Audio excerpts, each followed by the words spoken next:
but only 25 years after his death, the city was sacked. In a surprise attack, a nation to the southeast, the Chams, razed Angkor while the new king, Jayavarman VII, was out of the country.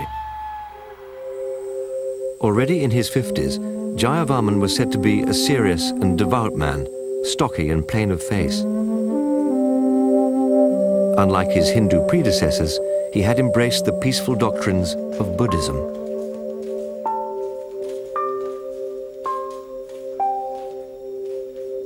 The sacking of Angkor roused him. He returned not only to crush the Cham invaders, but to become the greatest Khmer builder of all time.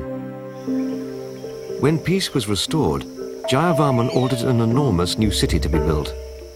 Angkor Thom would be impregnable to attack. 54 stone warriors guard the south gate, 27 smiling gods and 27 scowling demons, dressed as the arch-enemy Chams. Looming above, a 20-foot tower with a king's smiling face stands watch. That image is Jayavarman's mysterious legacy at Angkor, for in the heart of the city he built an extraordinary temple called the Bayon. Here 54 stone towers loom out of the terraces, each carved with 4 enigmatic faces, 216 in all. Is it the face of Jayavarman, as some believe, for the likeness is strong? Or is it Buddha himself?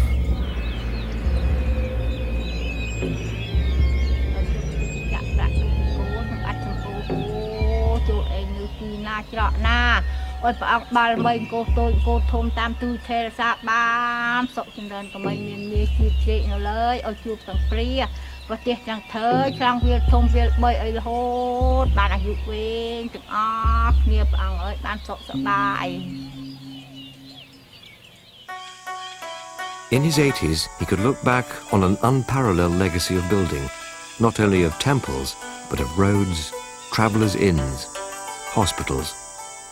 Angkor teemed with life, reflected on the walls of the temples, a marvelous panorama of a past age. Hunters after birds, families preparing to barbecue, a woman giving birth.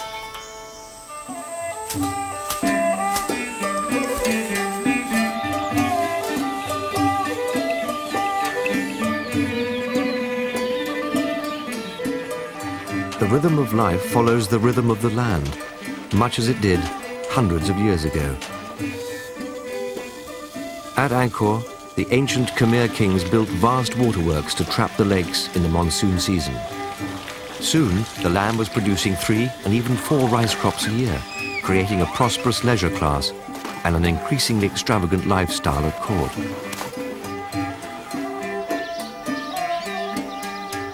One of Jayavarman's temples alone required 18 high priests, 2,740 lower priests, and some 66,000 people to perform the services of the temple.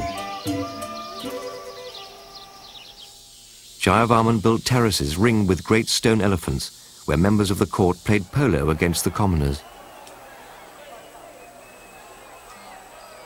Angkor's splendor became renowned throughout Asia. In the year 1296, some 70 years after Jayavarman's death, a Chinese envoy named Chow Tao Quan observed the Khmer court.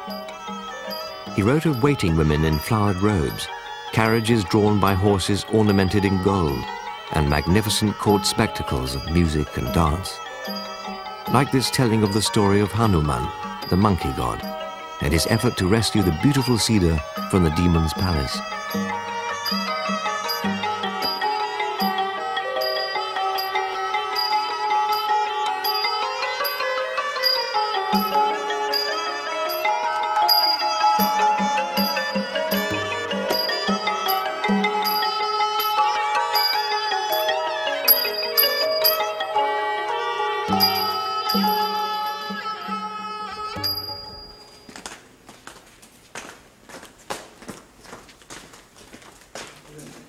But while the fame of the Khmer court spread across Asia, Cambodians were gradually embracing the teachings of Buddha, which taught that the end of suffering comes from the individual and not from powerful gods and their royal counterparts on the throne of Angkor.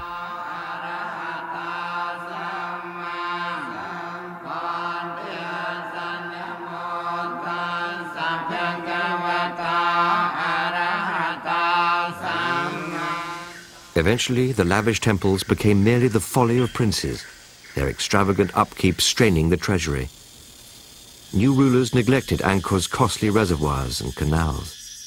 Crops failed. Mosquitoes breeding in the stagnant pools spread malaria. The empire was vulnerable. And in 1432, it was crushed for the last time. Invading armies from Siam destroyed the great city of Angkor, dragging booty and slaves back to their capital. They left the great temples to be devoured by the jungle. 4 centuries later, French archaeologists deliberately left one of the ruins just as they found it, a vivid reminder of the threat of Angkor's deterioration.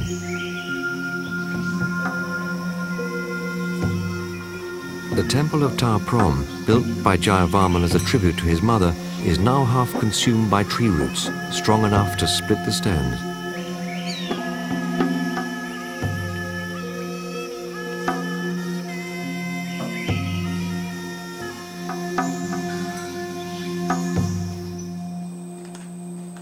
In the nearby town of Siem Reap, Cambodian preservationists restore Buddha figures, rescuing them from the encroaching jungle and the predations of terrorists and vandals that have plagued Cambodia in this war-torn century.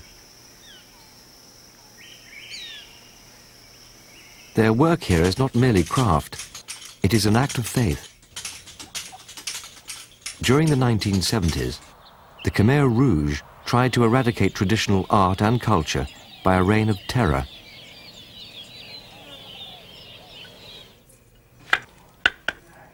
But the Khmer people have succeeded in reviving their ancient arts, handed down by masters, even to the youngest generation who are keeping their traditions alive.